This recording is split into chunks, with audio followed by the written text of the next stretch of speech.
राजधानी व्यू, सच कहने का साहस और सलीका। हम हैं आपकी आवाज, राजधानी व्यू। नमस्कार मैडम।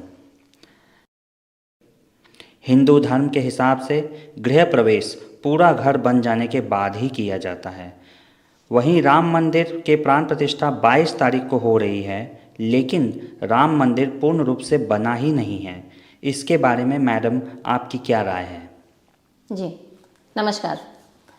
तो सभी जानते हैं कि मैं ज्योतिष से जुड़ी हुई हूँ, तो ज्योतिष पक्षों की तो बात करूँगी और कहीं ना कहीं मैं धर्म और हमारे जितने भी शास्त्र से बाहर की बात मैं नहीं करती। तो शास्त्र से अगर बात करूँ तो दो विशेष बात जो हमने पढ़ी और समझी और अपने गुरुजनों से जानी है। सबसे पहला, अगर दो तरीके से हम मूर्ति की प्रतिष्ठा कर सकते हैं।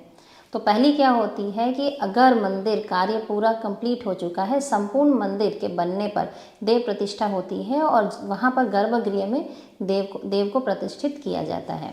और मंदिर के ऊपर इसके बाद मंदिर के ऊपर कलश की स्थापना होती है, और ये कलश की स्थापना कोई सन्यासी व्यक्ति करता है, एक गृहस्थ व्यक्ति इस स्थापना को नहीं कर सकता। क्योंकि हमारे शास्त्रों में कहा गया है कि अगर एक गृहस्थ व्यक्ति इसकी स्थापना करता है तो कहीं ना कहीं उनके वंश का समापन हो जाता है, वंश वृद्धि नहीं होती। तो इसलिए सन्यासी ही इसको कर सकते हैं। तो ये हुई पहली कंडीशन, जो कि अभी सेटिस्फाई नहीं हो रही है, जो सबकी क्वेरी भी है कि क्यों प्रतिष्ठा किया जा रहा है जब कलश स्थापना नहीं हो रही। तो दूसरा, एक और प्रावधान जो हमारे शास्त्र में है, वो जहाँ पर पूर्ण नहीं हुआ है कार्य, मंदिर पूरी तरीके से नहीं निर्माण हुआ है, तो क्या ये शास्त्र सम्मत है? तो बता दूं कि हाँ, इसमें शास्त्रों में इसका प्रावधान है कि देव की प्रतिष्ठा कर दी जाती है।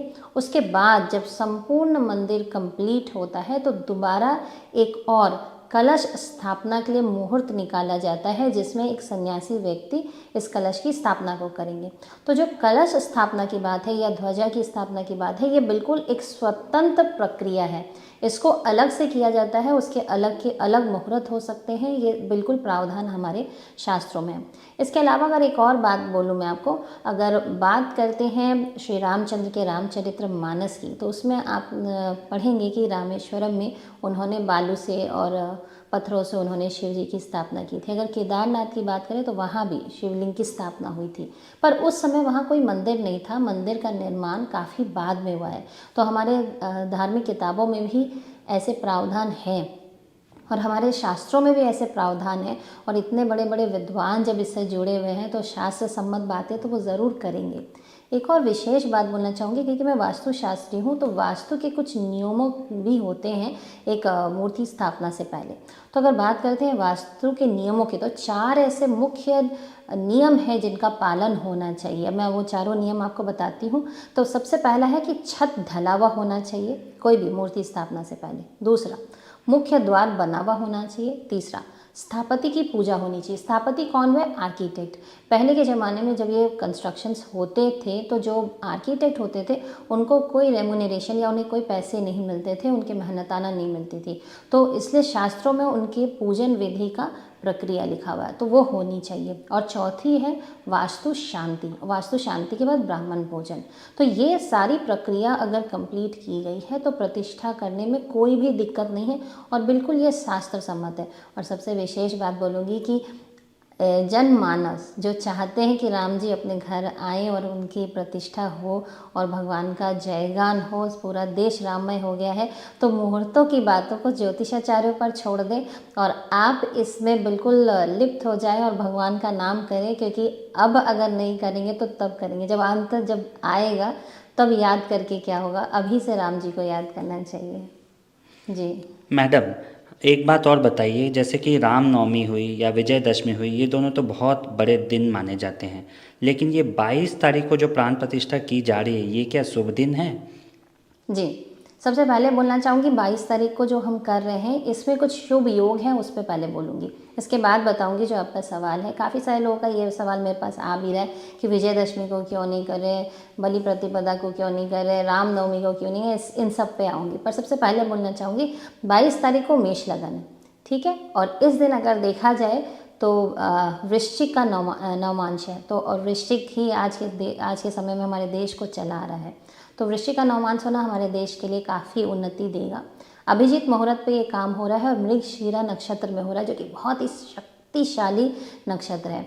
और कहीं ना कहीं यहाँ पे इंद्र योग बन रहा है। इसके अलावा इसमें आनंद योग, सर्वार्थ सिद्धि योग, अमृत सिद्धि योग और राजयोग बन रहा है। राजयोग ऐसे बन रहा है क्योंकि लगन में लग्नेश हमारे मंगल है और नवमांश में गुरु, इन दोनों का परस्पर एक संबंध बन रहा है, जिसके चलते राजयोग हो रहा है, जो हमारे राज्य की, देश की उन्नति के लिए बहुत ही महत्वपूर्ण है। अब बात करती हूँ सूर्य की। सूर्य क्या है, ये मकर राशि में है। तो अगर सूर्य मकर राशि में रहता है तो राज्य की वृद्धि के लिए ये बहुत ही अच्छा योग बनता है। अब बात करती हूँ विजयदशमी की। विजयदशमी में क्यों नहीं बना रहे, मैं समझ सकती हूँ कि व्यक्ति का सेंटिमेंट्स उससे जुड़ा हुआ है, तो व्यक्ति हमेशा इंपॉर्टेंट डेट्स के साथ इंपॉर्टेंट इवेंट्स को कनेक्ट करना चाहते हैं, पर कोई ज़रूरी नहीं है कि वो इंपॉर्टेंट डेट्स पे अच्छा मुहूर्त हो। सबसे इंपॉर्टेंट है कि मुहूर्त अच्छा होना चाहिए।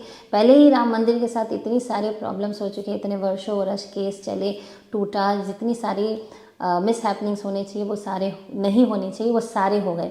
तो अब हम नहीं चाहेंगे कि दोबारा ऐसा कुछ हो और इतने लोगों की बलियां चली गई, इसमें इतने वर्ष चले गए, पूरा देश इसके चलते उथल पुथल हो गया, सांप्रदायिक इतने सारे प्रॉब्लम आ गए, तो ये दोबारा नहीं आना चाहिए। इसलिए अगर विजयदशमी की मुहूर्त की बात करें तो उस दिन गुरु वक्री है और शुभ लगन हमें नहीं मिल रहा।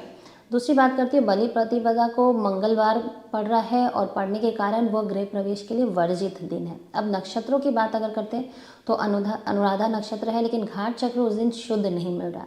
इस दिन अग्निवान है। अग्निवान होने से क्या होता है कि वहाँ पे कोई अग्नि जनित दुर्घटना होने की संभावना रहती है। तो हम अब नहीं चाहेंगे कि ऐसा कुछ दोबारा हो और लोगों के सेंटिमेंट्स को, आस्था को ठेस पहुँचे।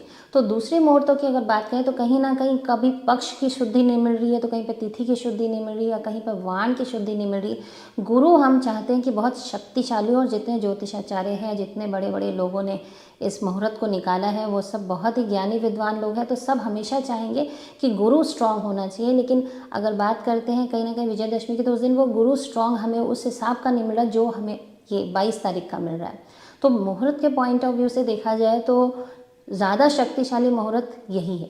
अब अगर बात करते हैं रामनवमी की, तो अगर रामनवमी के दिन की बात करें तो उस दिन मेष लगन पाप कर्तरी में है। दूसरा अगर देखा जाए तो उस दिन गुरु की पोजीशन या पक्ष की, जो अगर हम पक्ष देखते हैं या फिर तिथि देखते हैं, ये सब की शुद्धि 22 जनवरी जितनी अच्छी नहीं है। अब बात करती हूँ 22 जनवरी की। अगर 22 जनवरी की जन्म पत्रिका बनाते हैं जिसमें आप ग्रहों के पोजीशंस को देखेंगे तो गुरु लगन में बैठे हैं, तो अगर गुरु लगन में बैठे हैं तो उनकी दृष्टि 5th हाउस में, 7th हाउस में और 9th हाउस, इन तीनों घरों पर पड़ रही है, जो कि सर्वश्रेष्ठ उत्तम मुहूर्त है। अगर बात करते हैं मकर के सूर्य है, तो हम जानते हैं, हमारे ज्योतिषी सारी इस बात को जानते हैं, अगर मकर के सूर्य हो तो बहुत सारे मिस हैपनिंग्स को वो कंट्रोल करते हैं और कहीं ना कहीं वो बहुत ही दोषों को दूर करते हैं। तो ये जो समय और ये जो दिन निकाला गया ये बहुत अच्छा है। मैं तो ये बोलूँगी कि आप सब मुहूर्त की चिंता ना करें और बिल्कुल जय गान करें, राम जी का गाना गाएं, राम जी के मंत्र भजन सब करें और बिल्कुल निश्चिंत होकर ये समझ लें कि बिल्कुल शास्त्र सम्मत तरीके से पूरा पूजा हो रहा है और भगवान की प्राण प्रतिष्ठा हो रही है। ये देश की, इवन हमारे राजनीति की और सबकी उन्नति के लिए बहुत ही विशेष समय है और धर्म की उन्नति के लिए भी। तो सबको जय श्री राम, जय Shri Ram. Thank you madam. करें, सब्सक्राइब करें, बेल आइकन को टच करना ना भूलें और अंत में शेयर कीजिए। Thank you.